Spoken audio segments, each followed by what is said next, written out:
The tariffs are called his Vietnam by some on the left. No, that was based on a false premise, okay?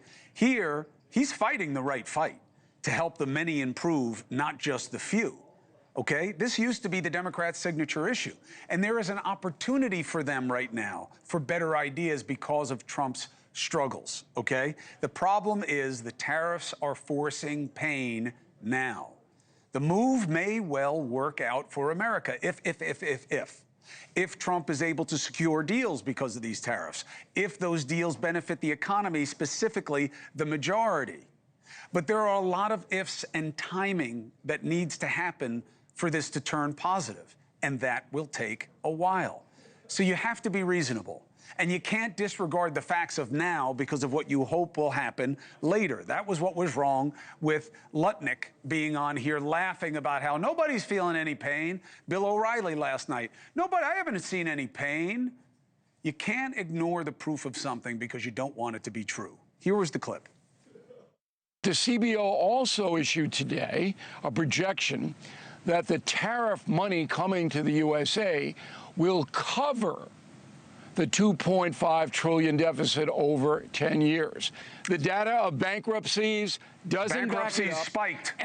Spiked in the last month. Okay, then give me the data because I don't have it. I'll give it to you. All right, so Cuomo says he has data about the last month, and small business are folding. Corporate bankruptcies in the first quarter were the highest they've been since 2010. True.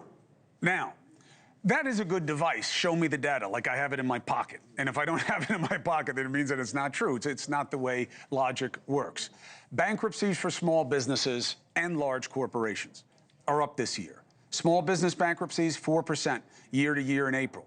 The same month, Trump announced his Liberation Day tariffs. Corporate bankruptcies are up 35% in the first quarter of this year compared to last year. Look, as I said, marking the highest level of first quarter bankruptcies since 2010. Why? It's not because of Biden. It wasn't going on in the last quarter. It's because of the tariffs. And this was expected, okay? And it's the reason that a lot of economists are adjusting growth down and blaming the tariffs for a potential recession. Higher prices, consumers pulling back. There's like a chain effect that is possible.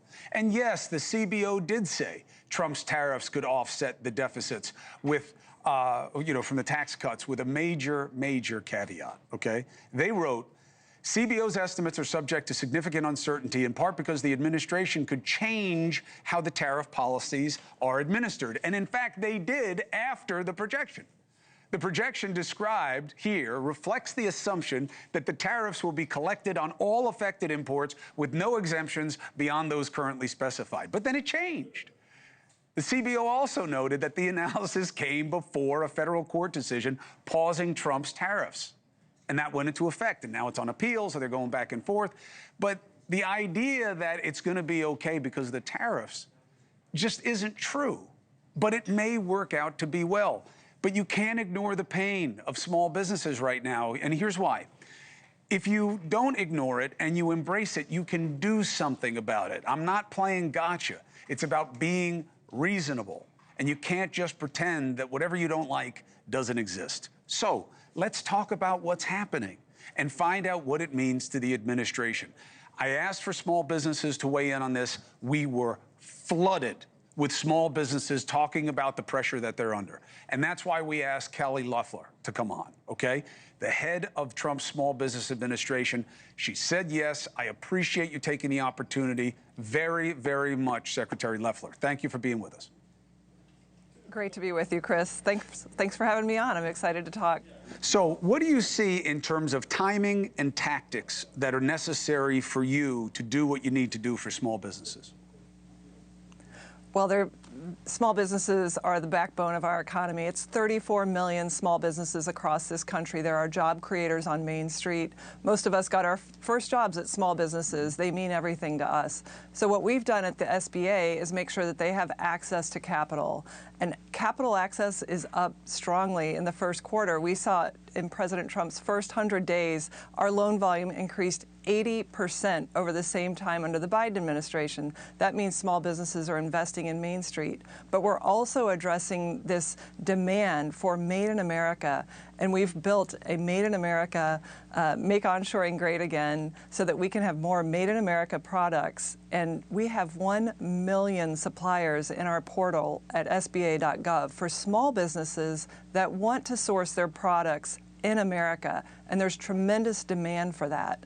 I've been traveling across the country at manufacturers, at small businesses on Main Street, and this is really taking off. There's a consumer preference for Made in America, and there's a manufacturing preference for it in terms of quality, lead times, and just the immediacy of having Made in America happening right now. Listen, I'm in favor of it, but of course, I'm not as price sensitive as a lot of people are, and that's understandable. It's not that people want to buy Chinese goods, it's that they're cheaper. So Secretary Loeffler, when you look at one of the data points, which is that supply chain disruptions are starting to rival the COVID period, what can you do? You're giving them more money to borrow, but the companies really have to deal with the access and the pricing. Is there a world where they get relief from tariffs? Well, absolutely, and we've really tried to help small businesses by accessing our Make Onshoring Great Again portal, which is at SBA.gov.